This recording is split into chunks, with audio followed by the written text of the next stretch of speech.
Assalamualaikum warahmatullahi wabarakatuh. Bismillahirrahmanirrahim. Alhamdulillahirabbil alamin wa bihi nasta'inu ala umurid dunya waddin. Shalatu wassalamu ala Rasulillah Muhammad ibn Abdullah wala haula wala quwata illa billah. Yang kami hormati rekan-rekan semuanya, pada kesempatan kali ini saya akan membahas atau diminta membahas terkait dengan hubungan agama dan negara dalam perspektif negara hukum Pancasila, utamanya dalam perspektif ideologi Pancasila sebagaimana ideologi yang kita pahami bersama sebagai ideologi bernegara, sumber dari segala sumber dalam menjalankan kebijakan negara, yakni ideologi Pancasila. Tapi sebelumnya saya akan mengupas beberapa pandangan terkait dengan hubungan agama dan negara, perspektif ideologi-ideologi besar dunia. Apa saja ideologi besar tersebut? Antara lain ideologi liberalisme, komunisme, Islam, dan lain sebagainya. Zionisme itu kan termasuk ideologi dunia, tapi pengikutnya hanya segelintir orang saja di Israel. Zionisme makanya tidak saya bahas karena memang tidak begitu urgent untuk dibahas dalam percaturan ideologi besar dunia. Terkait dengan pembahasan ini, yang pertama dari sisi liberalisme yang memaknai hubungan antara agama dan negara. Sebagaimana kita ketahui bersama bahwasanya ideologi liberalisme itu lebih mengutamakan atau titik fokus yang utama adalah kebebasan. Bahwasanya manusia itu bebas tanpa adanya sesuatu yang dapat mengikat kebebasannya. Bahwasanya manusia bebas melakukan apa saja, termasuk dalam memilih agama dan menjalankan ibadah agama. Karena dalam ideologi ini yang diutamakan adalah kebebasan, maka konteks dalam beragama, hubungan agama dengan negara dalam negara-negara yang menganut liberalisme seperti Amerika, Inggris dan sebagainya, Prancis, nuansa agama memang tidak tampak. Jadi agama dianggap sebagai hal-hal yang sangat private, di mana hanya manusia itu yang berhak tahu, yang berhak menjalankan, yang berhak meyakini kebenaran agama atau menjalankan ajaran agama. Sehingga peran negara itu tidak boleh mencampuri urusan agama, karena negara itu sifatnya private, karena negara cakupannya adalah cakupan publik, urusan publik, sementara agama adalah urusan private. Dan yang kedua, perspektif ideologi komunisme. Komunisme ini secara teoritik dibangun oleh Karl Marx, namun secara praktik kenegaraan itu dilaksanakan oleh Lenin, Stalin, Mao Zedong, terus Guevara dan sebagainya di Kuba itu. Aliran ini atau ideologi ini menganggap bahwasanya agama dan negara itu sama sekali tidak memiliki hubungan yang berarti, sama halnya dalam konsep liberalisme, tapi tujuannya ini berbeda. Kalau liberalisme itu dianggap sebagai agama, dianggap sebagai private, tetapi kalau dalam konteks komunisme, agama dianggap sebagai candu, tidak ada gunanya bagi kehidupan bernegara. Makanya kemudian di negara-negara yang menganut komunisme, unsur-unsur agama itu justru tidak tampak, tidak pernah terbangun, tidak ada diskusi-diskusi seputar agama dan lain sebagainya. Karena memang satu titik kekuasaan, satu sumber kekuasaan itu berada mutlak di tangan penguasa negara, presiden dan lain sebagainya. Di Cina itu misalkan tidak nampak lah urusan-urusan agama dan lain sebagainya, karena memang presiden memegang kendali penuh terkait dengan kehidupan masyarakatnya. Dan ideologi yang ketiga adalah ideologi Islam. Saya coba menguraikan bagaimana titik awal hubungan agama dan negara yang dibangun oleh Islam sebagaimana dikonsepkan Nabi Muhammad dalam Mitsaqul Madinah.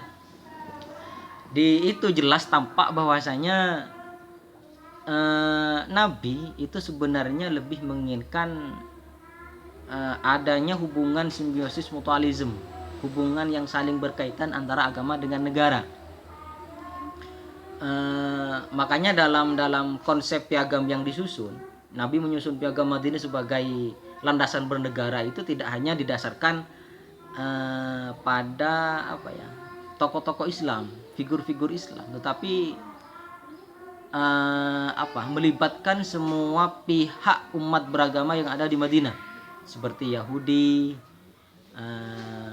terus Majusi, Nasrani dan lain sebagainya. Itu semuanya diajak rembuk dan dimintai pendapatnya terkait konsep hubungan agama dan negara, konsep bagaimana menjalankan agama, menjalankan bernegara, menjalankan kehidupan negara, agar negara yang nantinya dibentuk dan didirikan ini bisa membawa rakyatnya pada kebijakan yang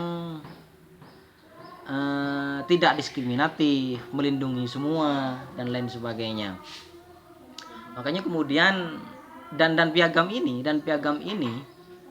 atau konstitusi ini tertulis. Konstitusi bernegara itu tertulis dan merupakan konstitusi atau hukum tertulis pertama yang ada di dunia. Konstitusi tertulis pertama. Sementara ini kan yang dipahami dalam beberapa literatur menyebutkan bahwasanya konstitusi tertulis pertama adalah konstitusi Amerika tahun abad 17, tahun 1700-an. Sementara kalau kita lihat sejarah, jelas di situ bahwasanya Mitsaqul Madinah itu merupakan konstitusi tertulis pertama di dunia.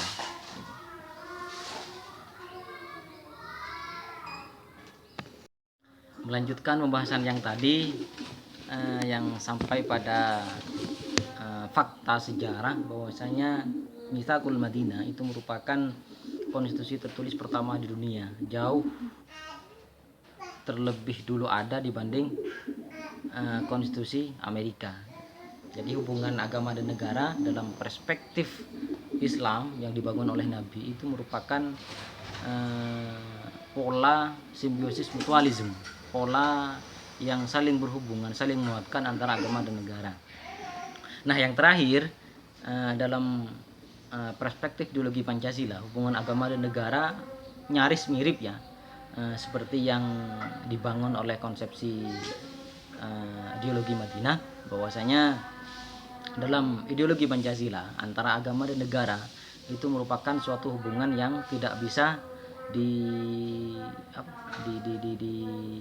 dielakkan, tidak bisa diceraikan misalkan ya, karena dalam konteks ini negara, dalam konteks Indonesia itu negara bisa kuat, bisa bisa berjalan dengan normal karena dibangun oleh nilai-nilai yang diajarkan oleh agama, seperti nilai-nilai kejujuran, nilai-nilai keadilan dan lain sebagainya.